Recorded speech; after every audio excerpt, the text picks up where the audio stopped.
반갑습니다. 요즘 저는 세길교회 형제 자매님들보다는 다른 교회 사람들과의 시간을 많이 보내고 있었습니다. 이야기를 나누다 보면은 눈이 없어져가지고 이야기를 나누다 보면은 그래도 제가 신앙이 좀 있는 목사인데 저의 신앙이 의심을 받는 그런 경험이 몇 번 있었습니다. 똑같은 하나님을 이야기하는데 제가 믿는 하나님과 그들이 믿는 하나님은 좀 다른 모습이었던 것 같습니다.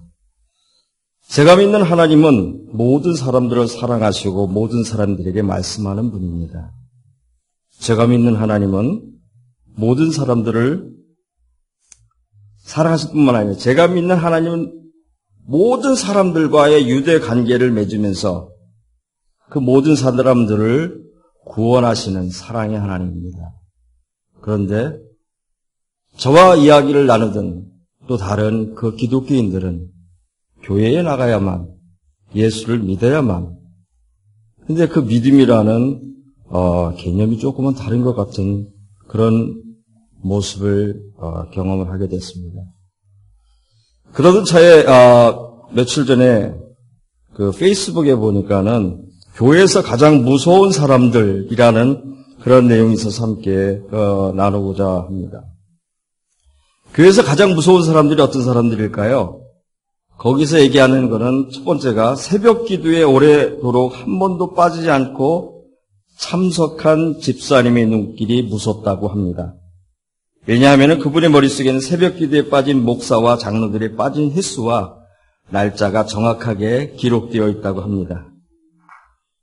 두 번째로 11조를 정확하게 꼬박꼬박 하는 신자의 눈길이 무섭다고 합니다. 왜냐하면 그분의 머릿속에는 11조를 빼먹거나 제대로 하지 않는 동료 신자들의 목록이 빼곡히 들어있다고 합니다.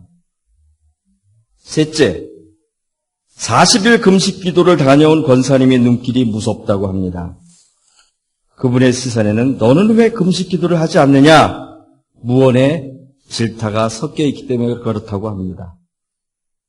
그리고 네 번째, 크고 건강한 교회를 다니는 성도가 무섭다고 합니다.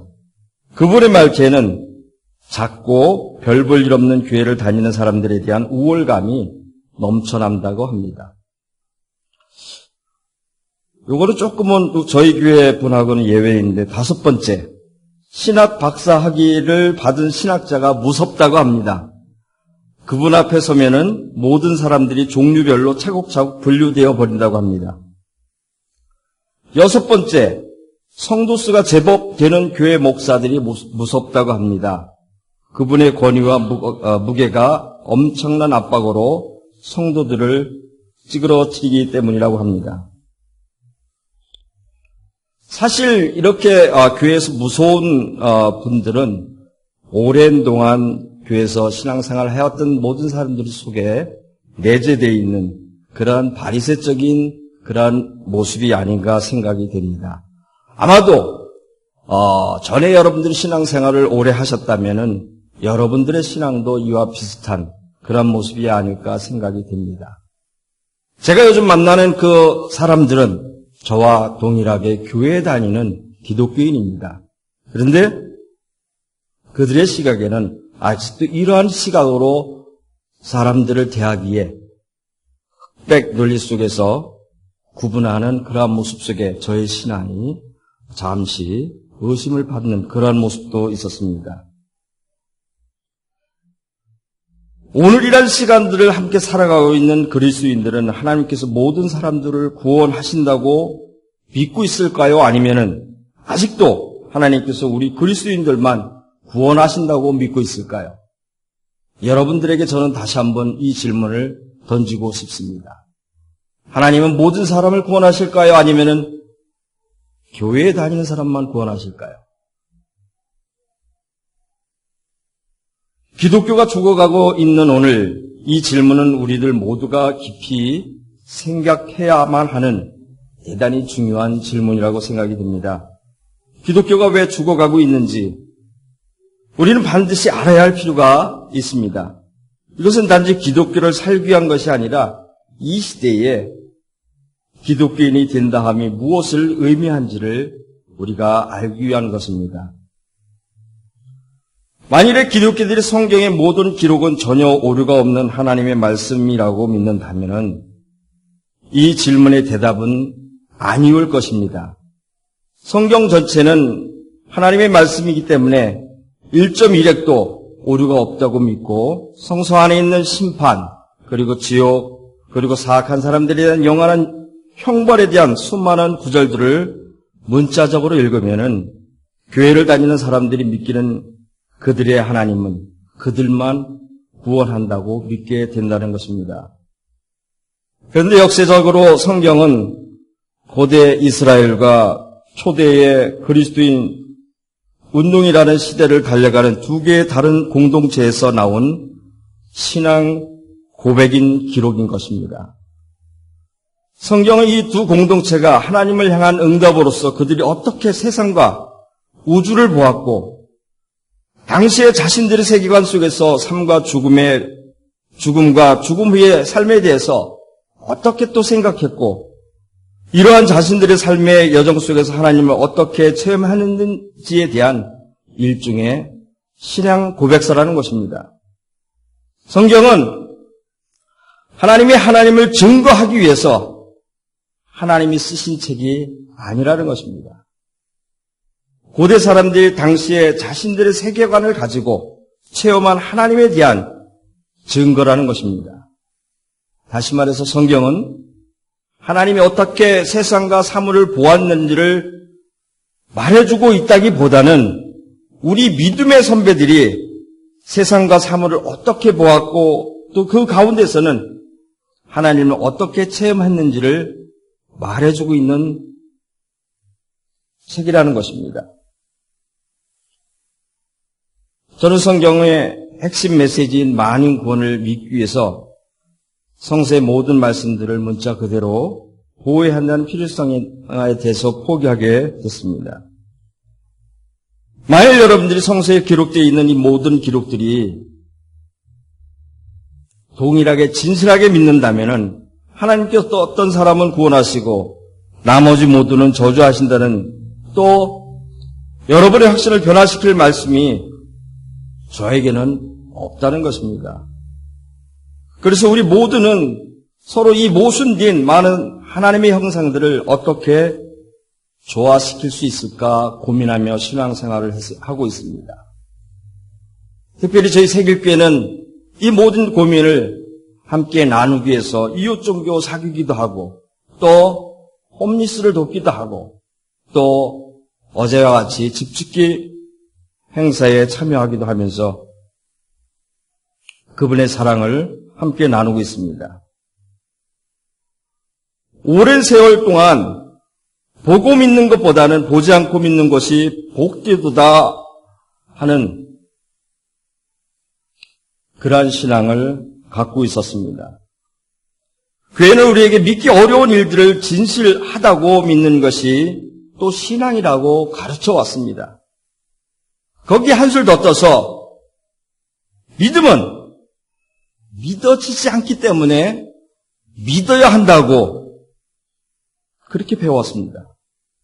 그래서 제가 요즘 매주 즐겨 듣는 어떤 팟캐스트에서 아마 그 음악 소리가 제가 듣기에는 애니팡 게임을 할 때 들리는 그 음악 소리 같아요.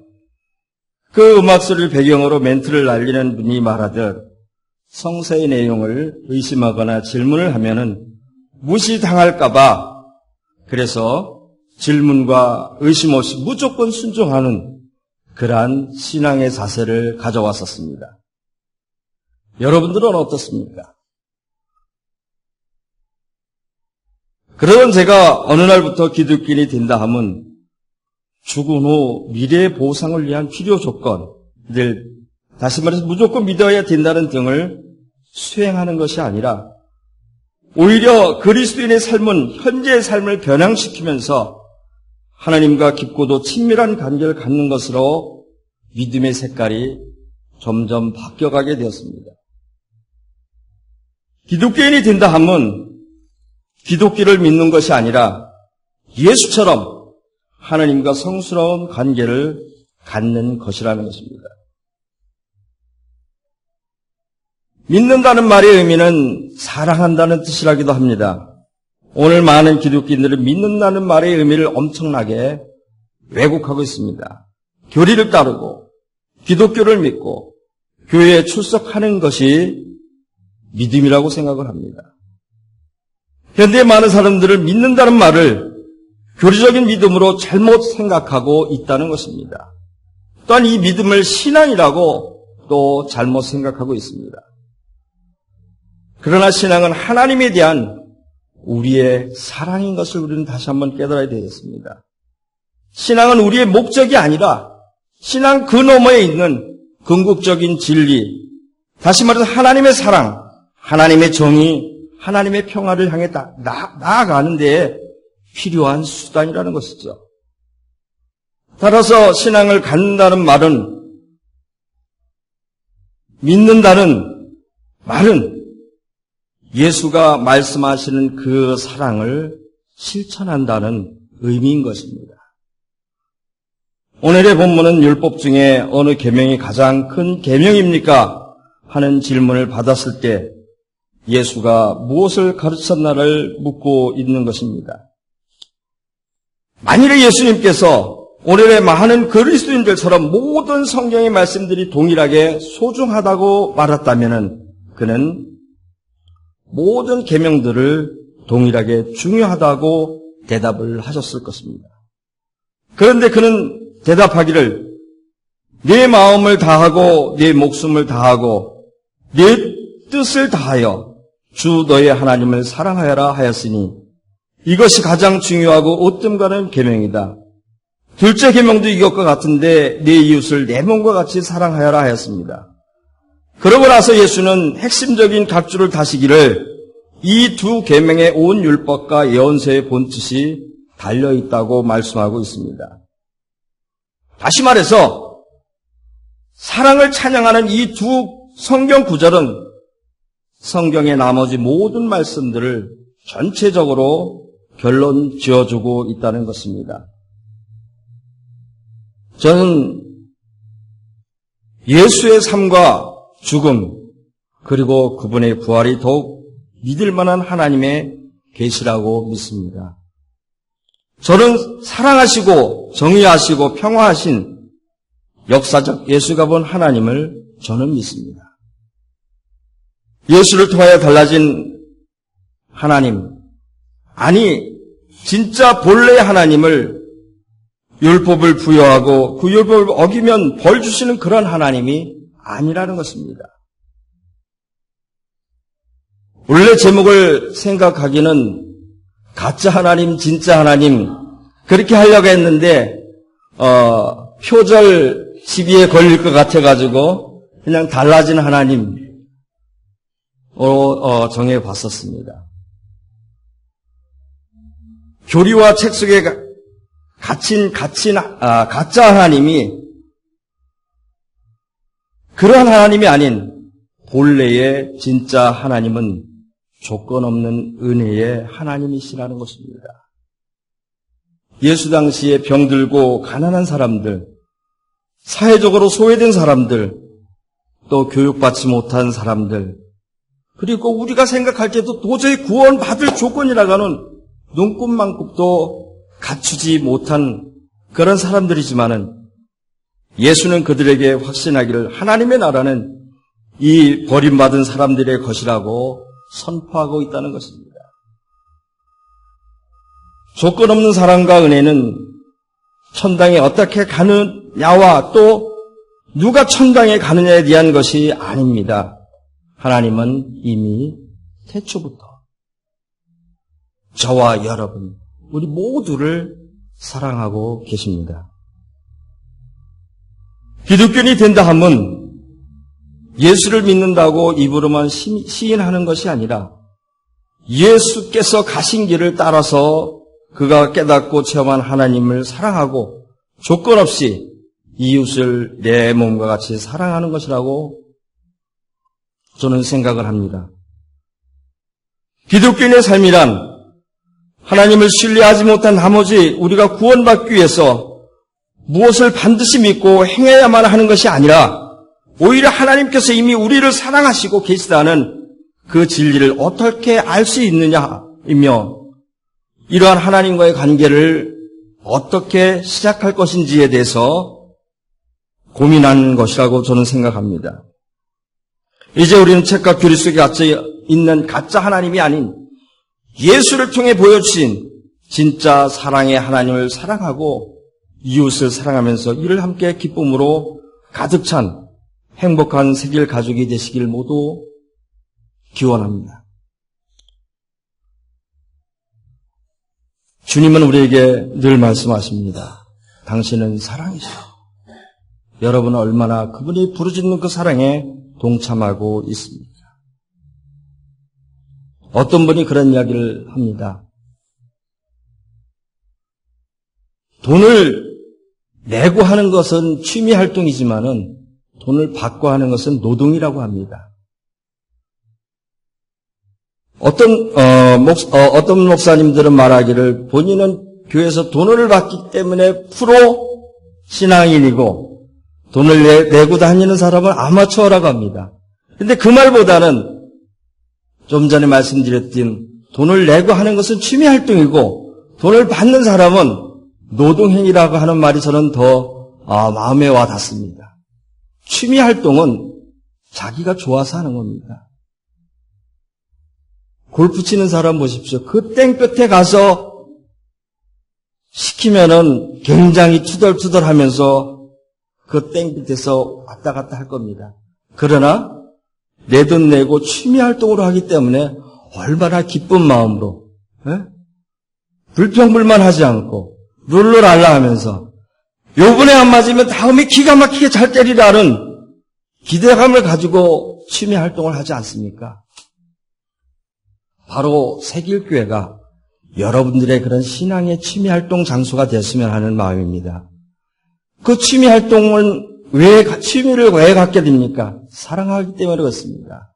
여러분들이 각자 그런 사랑을 가지고 대한다면은 주님이 말씀하신 내 이웃을 내 몸과 같이 사랑하는 또 하나님을 사랑하라는 그 말씀이 내 삶에 취미와 같이 사랑하는 마음으로 모든 것을 대하지 않을까 싶습니다. 주님은 다시 한번 여러분들에게 말씀하십니다. 사랑이시오.